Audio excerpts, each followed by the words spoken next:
Estás despedido. La frase cayó al aire como un objeto pesado que nadie intentó sostener. No hubo gritos, no hubo discusión. Solo el eco seco de esas palabras resonando a través de la sala de cristal, delante de todos, en medio de una mañana común y corriente que para Ana Luisa Ribeiro dejaría de ser común para siempre. Antes de continuar, quédense conmigo. Suscríbete al canal ahora, como alguien que decide no irse a mitad de un episodio que ya empezó demasiado mal para terminar bien. Y escribe en los comentarios desde dónde estás viendo esta historia, porque a veces la injusticia ocurre en un lugar específico, pero el dolor encuentra a personas similares en cualquier rincón del mundo. La oficina olía a café rancio y el aire acondicionado era demasiado fuerte. La luz era fría, implacable y blanca. Los escritorios estaban alineados, las computadoras encendidas, el sonido constante de teclas al presionarse, como si nada importante estuviera sucediendo. Pero así era. Todos lo sabían, simplemente fingían no saber cómo reaccionar cuando el poder decide humillar a alguien en voz alta. Marcos Valente se mantuvo erguido, hombros abiertos, postura practicada para parecer seguro. Esa confianza que solo existe cuando crees que no habrá consecuencias. No alzó la voz, no le hacía falta. Su tono era firme, casi burocrático, como si simplemente siguiera un protocolo. Ana Luisa permaneció sentada un segundo más de lo esperado. Un segundo que le pesó como una silenciosa súplica de en tiempo para comprender. Sintió que su rostro se enrojecía, no por la ira, sino por la exposición. Todas las miradas que evitaban mirarla directamente eran más elocuentes que cualquier palabra. Algunos colegas agacharon la cabeza.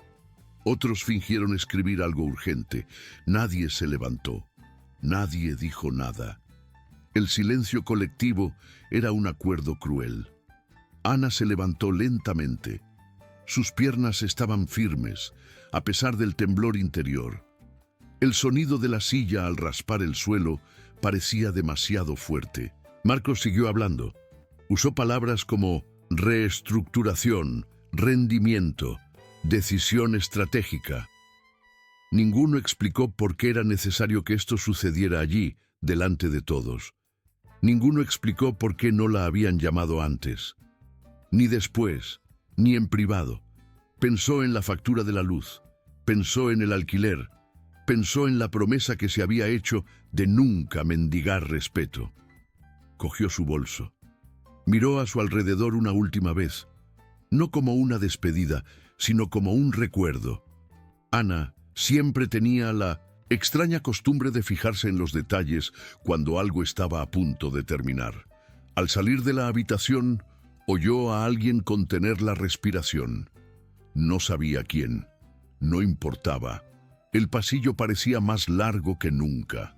Cada paso resonaba. Cada puerta cerrada parecía confirmar que esta caída no era solo profesional. Era moral. Era pública. Era calculada. En el ascensor, sola, Ana respiró hondo. No lloraba. Todavía no.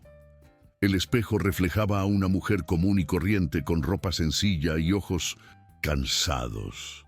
Nada en ella indicaba que este despido hubiera sido el mayor error que Marcos Valente cometería en esa posición. Nada indicaba que esta escena, tan cómoda para quienes la presenciaron, estuviera a punto de adquirir otro significado. Afuera del edificio, el ruido de la calle se estrellaba como una ola. Coches, voces, la vida continuaba. Era extraño darse cuenta de que el mundo no se detiene cuando alguien está roto por dentro. Ana se sentó en la acera unos segundos. Abrió su bolso. Revisó algo rápidamente. Un sobre arrugado, viejo. Había estado allí demasiado tiempo. Cerró los ojos un momento, solo uno, como alguien que toma una decisión sin anunciarla. Quizás te preguntes si fue solo un despido injustificado, o si Marcos actuó por capricho, o si Ana realmente no tuvo ninguna oportunidad. Así que dime, ¿crees que la despidió porque podía o porque tenía miedo de lo que ella supiera? Deja un comentario abajo con lo que crees que hay detrás de esto, porque este detalle lo cambia todo después. Ana se levantó, guardó el sobre, miró el edificio una vez más, sin odio, con calma, una calma peligrosa. Y mientras se alejaba, algo que nadie en esa oficina notó, empezó a moverse, lentamente, silenciosamente, irreversiblemente. El silencio tras la despedida no fue inmediato, llegó en oleadas. Primero, el ruido de la calle, luego el sonido distante de su propia respiración. Solo entonces, el vacío. Un vacío que no gritaba, sino que se apretaba desde dentro, como si cada pensamiento tuviera que suplicar espacio para existir. Ana caminaba despacio, no porque estuviera tranquila, sino porque el cuerpo entra en un estado extraño cuando la humillación aún está fresca. Los escaparates reflejaban su rostro como espejos imperfectos. La gente pasaba apresurada, cargando con sus propios problemas, ajena a que para alguien ese día había terminado prematuramente. El olor a asfalto mezclado con comida callejera le trajo un viejo recuerdo. Una época en la que perder algo no significaba perderlo todo. En casa, el apartamento parecía más pequeño, no físicamente sino emocionalmente. Las paredes claras, el sofá desgastado, la ventana que daba a un edificio gris. Todo allí albergaba la frágil promesa de estabilidad que ahora parecía haber sido arrancada sin previo aviso. Ana dejó su bolso sobre la mesa, se quitó los zapatos. Se quedó quieta unos segundos, como esperando que alguien le dijera qué hacer. Ella abrió el sobre. No era nuevo, estaba amarillento, doblado, más de lo que cabía en el papel. Dentro, copias, correos impresos, informes, conversaciones interrumpidas, asuntos que nunca llegaron a las reuniones oficiales, sino que circularon entre bastidores con excesivo cuidado. Ana echó un vistazo a cada línea, no para descubrir nada, sino para confirmar lo que ya sabía. El tipo de confirmación que duele menos que fingir ignorancia. Los flashbacks llegaron sin ser invitados. El día que la llamaron para ayudar con algo que no formaba parte de su descripción de trabajo. La sutil petición de no registrar ciertas decisiones. La reunión donde Marcos Valente cerró la puerta con llave y dijo que era una oportunidad para crecer. La sonrisa contenida, la advertencia velada. Ana recordó haber sentido ese día que algo andaba mal, pero necesitaba el trabajo, necesitaba creer. Mi teléfono vibró, un mensaje corto de un compañero. ¿Estás bien? Ana lo leyó. No respondió, todavía no. Algunas preguntas no requieren respuestas inmediatas. Requieren tiempo y valentía. Al otro lado de la ciudad, Marcos Valente intentaba mantener su rutina. Reuniones, llamadas, un café tras otro. Pero algo no cuadraba, una inquietud difícil de explicar. Revisó su agenda más de una vez, como esperando encontrar alguna prueba de que todo estaba bajo control. No lo estaba. La renuncia había sido demasiado rápida, demasiado pública. Lo sabía, y también sabía por qué lo había hecho así. Esa noche, Ana se sentó a la mesa con los papeles esparcidos. La tenue luz creaba sombras irregulares. Encendió la vieja computadora. Abrió una carpeta olvidada durante meses. Dentro, archivos organizados con un cuidado casi obsesivo. Fechas, nombres, secuencias. No era venganza, era memoria. Y la memoria, bien preservada, se convierte en evidencia. Dudó un momento. Pensó en borrarlo todo. Pensó en buscar otro trabajo, fingiendo que nunca había sucedido.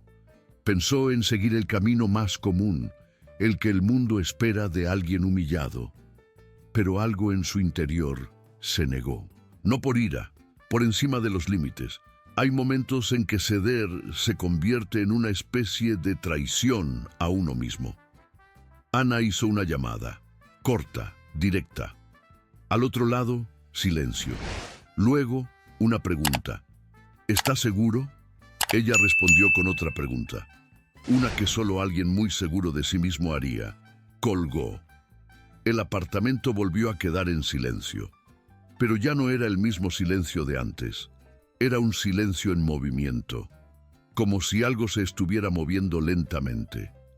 Esa misma noche, Marcos recibió un correo electrónico, asunto neutro, remitente desconocido.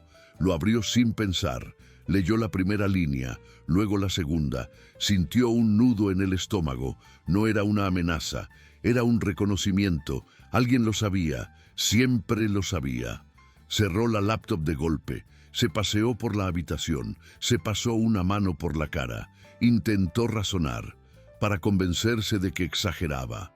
Pero el nombre que aparecía en ese correo no era común, era demasiado específico y estaba relacionado con una decisión que creía enterrada. Mientras tanto, Ana apagó la luz de la habitación y se sentó a oscuras. No sonreía, no tenía miedo, estaba consciente. Por primera vez desde que la despidieron, sintió que no reaccionaba. Estaba eligiendo lo que aún no sabía, o quizás sí lo sabía, pero no lo había dicho en voz alta. Era que la renuncia pública había desencadenado algo incontenible. Porque cuando alguien intenta silenciar a la persona equivocada, el efecto suele ser el contrario. La empresa empezó a cambiar su enfoque sin que nadie pudiera explicar con exactitud por qué. No fue un anuncio oficial, no hubo una declaración colectiva, fue algo más sutil, el tipo de cambio que primero se siente en la piel antes de poder comprenderlo mentalmente. A la mañana siguiente del correo electrónico, Marcos Valente llegó antes de lo habitual.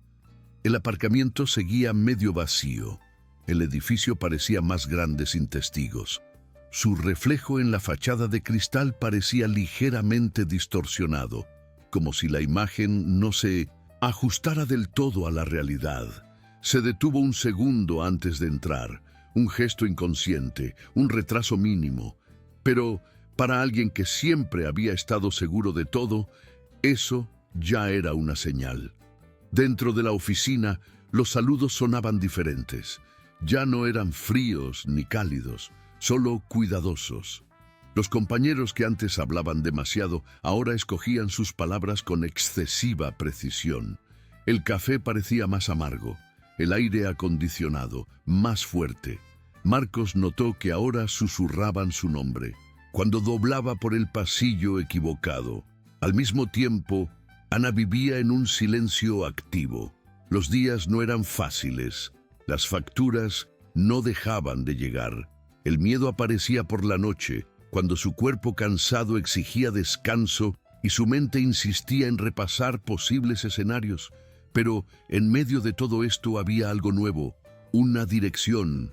Cada archivo enviado, cada conversación reanudada, cada puerta tocada con firme cortesía comenzaba a dibujar un mapa invisible. Encontró a personas que antes habían sido apartadas, personas que también ya no encajaban, historias demasiado parecidas para ser coincidencia. Empezaba a surgir un patrón. Ana no hablaba mucho, escuchaba, tomaba notas, las guardaba, como siempre, solo que ahora nadie la vigilaba. En la empresa anunciaron una auditoría inesperada, nada explícito, solo procedimientos internos. Marcos intentaba aparentar calma, se reía en las reuniones, hacía bromas en momentos inoportunos, pero su cuerpo ya no obedecía a la mascarilla. Le sudaban las manos. El sueño se había desvanecido. El nombre de Ana le venía a la cabeza a cada instante, como una alarma que nadie más oía. Una tarde, intentó acceder a un archivo antiguo. Acceso denegado. Intentó con otro. Acceso restringido. Llamó al departamento responsable. Recibió respuestas vagas. Todo estaba en revisión. La palabra revisión empezó a atormentarlo, porque una revisión nunca ocurre cuando no hay nada que revisar. Mientras tanto, Ana recibió una llamada inesperada, un número que apenas reconoció. Al otro lado, una voz vacilante, alguien que trabajaba directamente con Marcos, alguien que tenía miedo, y con razón. La conversación fue breve, al grano. Al colgar, Ana sintió algo inusual, no alivio, sino confirmación. No estaba sola, nunca lo había estado, simplemente había sido la única que lo había soportado en silencio durante demasiado tiempo. Días después, llamaron a Marcos a una reunión no programada. La sala era más pequeña, había poca gente, ninguna sonrisa, preguntas sencillas y directas. Respondió como siempre con la confianza que siempre había tenido, pero por primera vez se dio cuenta de que no escuchaban para creer, escuchaban para comparar. Al salir, su celular vibró, un mensaje sin firma, solo una frase: todo lo que una vez estuvo oculto sale a la luz 2 veces. Marcos sintió que el suelo cedía bajo sus pies, no por el contenido, sino por la precisión. No era una amenaza, era una advertencia tardía. Esa misma noche, Ana cerró su computadora y miró por la ventana. Las luces de la ciudad parpadeaban, cada una con una historia que nadie conocía del todo. Pensó en cómo todo empezó con una frase pronunciada en voz demasiado alta, en público, como si fuera inofensiva. Pensó en cómo el silencio posterior se había interpretado como debilidad. Y pensó, con una claridad casi aterradora, que su error había sido creerla. En el edificio de la empresa, Marcos se quedó solo en su oficina hasta tarde.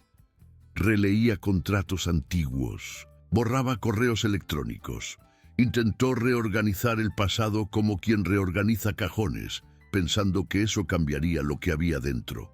No lo hizo. Cada intento solo hacía más evidente cuánto dependía de un control que ya no tenía. Cuando finalmente salió, encontró el edificio casi vacío. El eco de sus propios pasos lo siguió hasta la puerta. Por un instante, tuvo la inquietante sensación de que dejaba atrás algo que jamás recuperaría. No sabía exactamente qué, solo sabía que era irreversible. Ana, a su vez, guardó uno de los documentos más antiguos en una carpeta nueva, no con fines organizativos, sino intencionalmente. Esa carpeta no volvería a ser abierta por ella. La abriría alguien por quien siempre creyó que nunca tendría que responder, y sin que ninguno de los dos dijera nada en voz alta, algo quedó claro. El juego había cambiado. No porque alguien gritara más fuerte, sino porque alguien decidió no volver a callarse. El día que todo empezó a desmoronarse, no llegó. Con sirenas ni titulares, llegó con una invitación demasiado cortés para ser inocente. Ana leyó el correo 2 veces, luego una tercera, una hora fija, un lugar neutral, sin explicación. Solo la silenciosa certeza de que, a partir de entonces, ya no habría que fingir que todo era normal. Eligió su atuendo con cuidado, no para impresionar, sino para no sentirse inferior. Telas sencillas, colores sobrios, el tipo de look que no pide permiso para existir. Al salir de casa, sintió el viento frío en la cara como una antigua advertencia.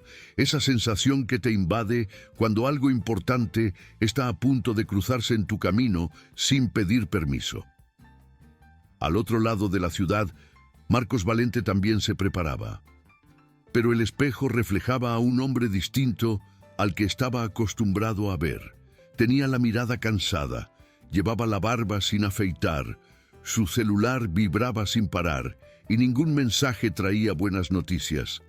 La auditoría había avanzado demasiado rápido. Preguntas que antes eran genéricas, ahora incluían fechas, valores y nombres. nombres que conocía demasiado bien.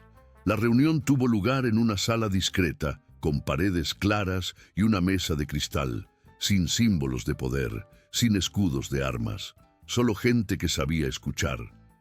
Ana entró con paso firme. No bajó la cabeza, no alzó la voz. Dejó la carpeta sobre la mesa como si depositara algo frágil y peligroso a la vez. Mientras hablaba, su voz no temblaba. No era un discurso ensayado. Había hechos, secuencias, conexiones. Cada frase parecía encajar en algo más grande que ya nadie podía ignorar. No pidió justicia, no se disculpó, simplemente relató lo que vio, lo que oyó, lo que se guardó para sí cuando sintió que necesitaba sobrevivir. Llamaron a Marcos poco después. Se sentó en la misma silla, en la misma mesa, pero el ambiente parecía diferente. Las preguntas eran demasiado directas como para permitir desvíos elegantes. Cuando se mencionó el nombre de Ana, intentó disimularlo. Una breve sonrisa, una explicación técnica, pero algo salió mal. Un pequeño detalle, una pequeña contradicción, el tipo de error que solo aparece cuando la verdad está muy cerca. Afuera de la habitación, Ana esperaba. No estaba ansiosa, estaba alerta, como alguien que ya había perdido suficiente como para no temer perder más. Sabía que este no era el final, era el punto de no retorno. Horas después, la noticia empezó a circular, primero en mensajes privados, luego en conversaciones susurradas, finalmente en declaraciones formales. Marcos Valente fue suspendido temporalmente. La investigación estaba en curso. La palabra temporalmente intentó suavizar el impacto, pero nadie la creyó. No cuando la historia comenzaba a desvelarse en capas. Ana regresó a casa esa noche sintiendo algo que no había sentido en mucho tiempo.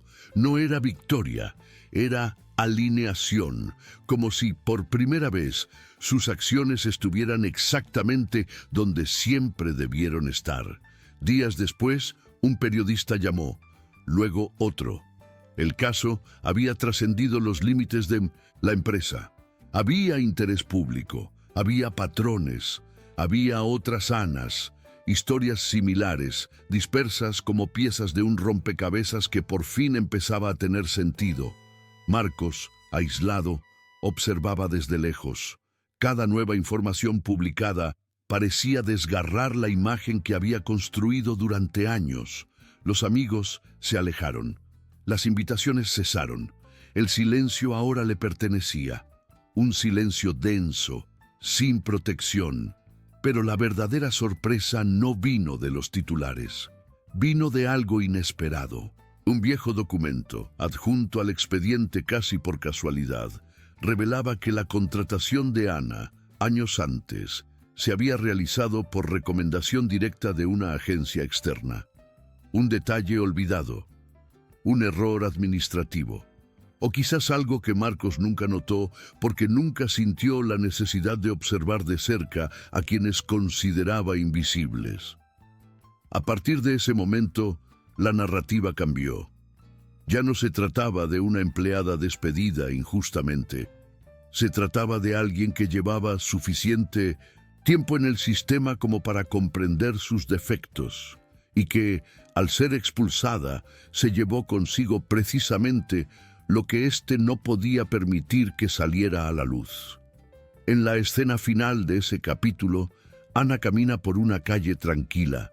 Su celular vibra en el bolsillo. Un mensaje corto, oficial.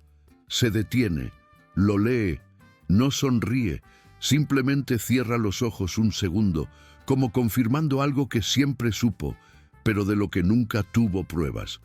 Porque la verdad que estaba a punto de revelarse no solo cambiaría el destino de Marcos Valente, cambiaría la comprensión que todos tenían de Ana, mucho antes de que la despidieran públicamente.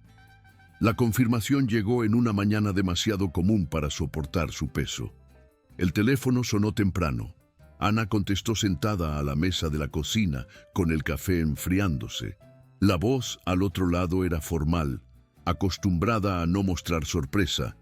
pero titubeó un instante al pronunciar su nombre completo. No el de su antigua etiqueta, su nombre completo, el que casi nadie conocía. Cuando se cortó la comunicación, Ana no se movió de inmediato. Miró a su alrededor. El mismo apartamento sencillo, las mismas paredes. Nada había cambiado allí, pero todo había cambiado por dentro. La noticia se difundió demasiado rápido como para ser contenida. La investigación no solo había avanzado, sino que había descubierto algo inesperado. La empresa donde Marcos Valente construyó su imperio personal dependía directamente de contratos públicos gestionados por una junta externa, y esa junta era responsable ante una auditoría más amplia. Una auditoría de la que Ana había participado oficialmente durante años. Ella no era una empleada común y corriente. Nunca lo fue. Ana Luisa Ribeiro era agente técnica de la función pública, asignada temporalmente al sector privado para supervisar el cumplimiento interno. Un puesto silencioso, invisible, creado precisamente para no llamar la atención.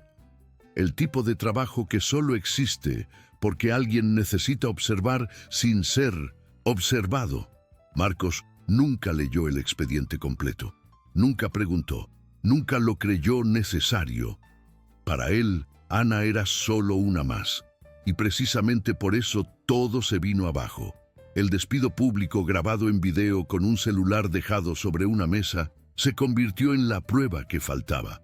Abuso de poder, represalia directa, confesión indirecta. Esa frase, "estás despedido", empezó a dar pie a informes, no a videos motivacionales. Cuando Marcos fue despedido oficialmente, ya no hubo discusión posible. Su nombre desapareció de la página web de la empresa. Después de las señales, después de las conversaciones, el silencio que temía finalmente lo engulló, sin aplausos, sin público, sin derecho a la última palabra. Ana fue llamada de vuelta para retomar su puesto original. Habitación más grande, escritorio limpio, reconocimiento discreto, sin disculpas. No era necesario. El sistema no pide perdón, solo corrige el rumbo cuando se ve obligado. Días después, pasó por el viejo edificio donde todo empezó. No entró, no le hacía falta. Observó desde fuera durante unos segundos como quien cierra un libro que ya ha leído. No hubo satisfacción, hubo un cierre. Esa noche, sentada de nuevo a la mesa de la cocina, Ana abrió el mismo sobre de siempre. Sacó los papeles, los miró uno por última vez. Luego, con cuidado, los metió todo en una caja y la cerró. No porque la historia hubiera terminado, sino porque ya no tenía que cargar sola con lo que siempre había sido cierto. Antes de apagar la luz, su celular vibró. Un simple mensaje de alguien a quien nunca había conocido en persona. Gracias. Ahora sé que no estaba loca. Ana sonrió. Pequeña, compuesta, real. Porque al final, la mayor sorpresa no fue la caída de Marcos. Fue darse cuenta de que, al intentar humillarla en público, había hecho justo lo que el sistema más temía. Darle voz a la persona equivocada, y a este nadie lo puede disparar.